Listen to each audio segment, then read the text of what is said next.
So what up, what up, what up, what up, what up, YouTube? It's your boy GREJSMO, and happy Memorial Day.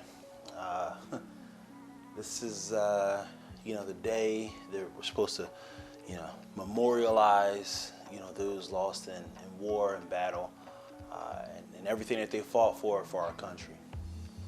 So let's take a moment of silence.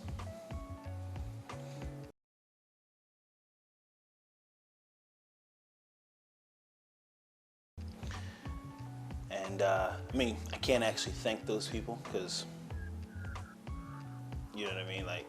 But thank you for those who put their lives on the line so that we could have the luxuries that we have here in this country. Speaking of this country, now I try not to get too political on the channel.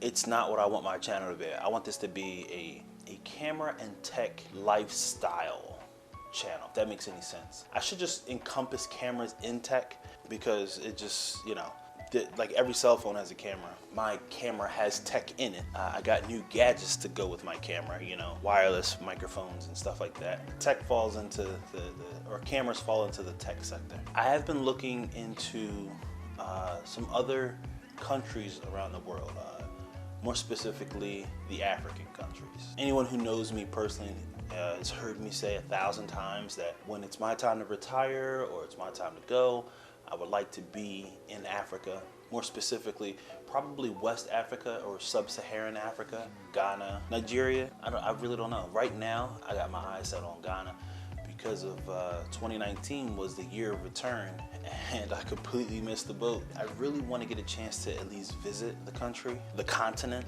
that side of the world. I really just want to be able to travel and do some things that I've never done before. The climate in America for African Americans as a whole, now this is not an individual because there are individuals who have a very good feel, a very good lay of the land. They haven't had any problems, in America with anything. But as a whole, there are many African Americans who don't feel 100% comfortable. There's a lot who feel a lot of tension, a lot of pressure, whether it be from the other people in their community, law enforcement. A lot of people feel like the government makes it a little bit tense. I've been looking for an outlet. I've been looking for something, a way to get away from that. The first thing people say is, if you don't like it here, you can get out. Where am I gonna go? At one point, I started looking into Singapore.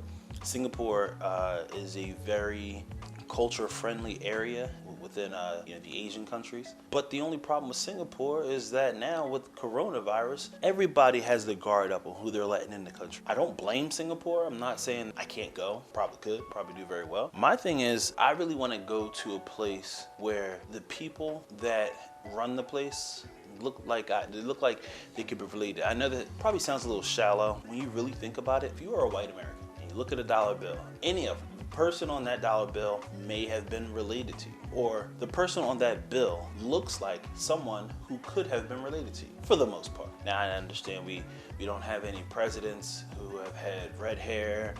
We don't have any Jewish presidents. For the majority of, we're gonna say air quotes, white America, the money looks like someone who could have been related to you. I don't have that same, feeling, right? I don't have a connection to another country. When they say African American, Africa's a continent. That's like, no, that's like saying, I'm an earthling. What? Yeah, we're all earthlings. We all, well, some of you guys, I don't know, some of y'all just weird. Y'all probably not from Earth. But I would like to have a deeper connection to the continent, the people there. I want to be able to hold money and use money, and the person on that bill looks like, hey, you remind me of my great-grandfather.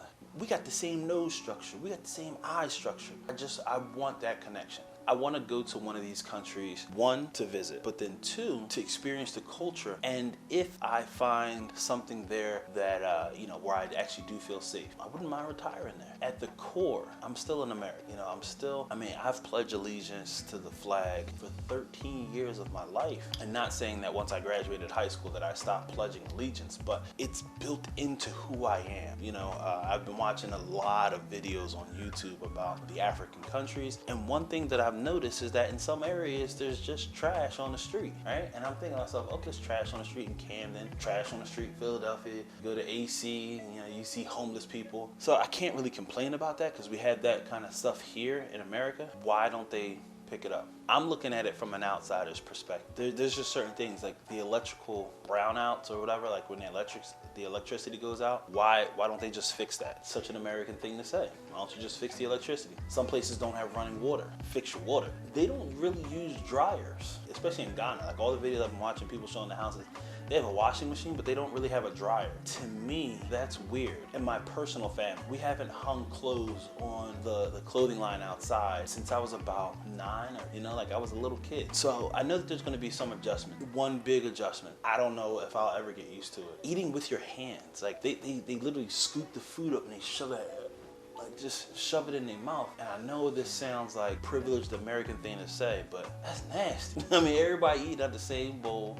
Everybody just digging their hands in. Listen, I know, I'm sorry, I'm an American. It just is what it is. I can't help it. You know, I need a fork and a knife. I don't know, what do you guys think? As Americans, do we owe ourselves the right to travel? You know, like, is that something that we should, I guess, request as a right, the right to travel? We have freedom of speech, freedom of assembly. Some African countries don't. Some African countries don't have the freedom of speech and they don't have the freedom of assembly. A lot of those places that don't have some of the freedoms, they have a lot more security. Take Rwanda, for example. They had that huge genocide. Don Cheadle starred in the movie Hotel Rwanda, talked about the genocide in Rwanda. One thing that has come out of it, Rwanda now has the same government leader since like 2000.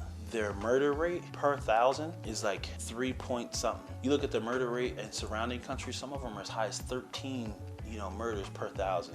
In the US, it's somewhere like 5 something per 1,000. It's weird to think a place that doesn't have the same kind of freedoms as us has more safety and security. I say all that to say, you know, I enjoy the freedoms that we have here in America. You know, you don't always feel safe. If there was a way to feel safe and still have freedoms, that'd be awesome.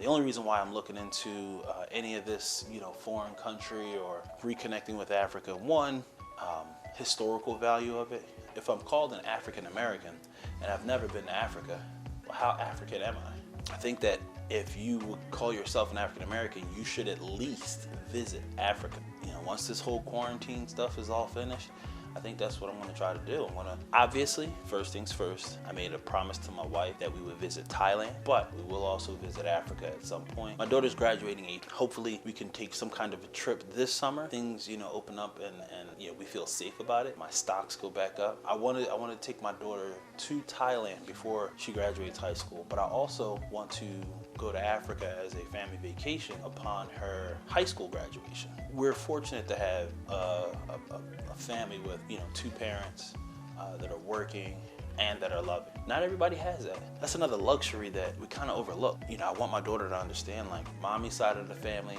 you know, comes from Asia. Daddy's side of the family, through a lot of hardship, came from Africa. The majority of black people come from Africa.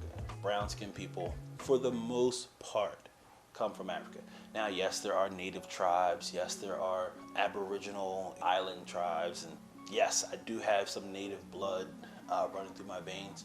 Because there were so many people throughout my lineage that came out of slavery from the South, I know for a fact that there is definitely African blood flowing. And I want to be able to reconnect. This is the land that, you know, the natives lived on. I haven't seen it all. I would like to go visit and do things like that, but I'm here. You know, I have that connection. I don't have the connection with the lands that Africans were taken from. That's the next step, but rambled on for way too long. This is your boy GRAJASM. Oh, and I'm out.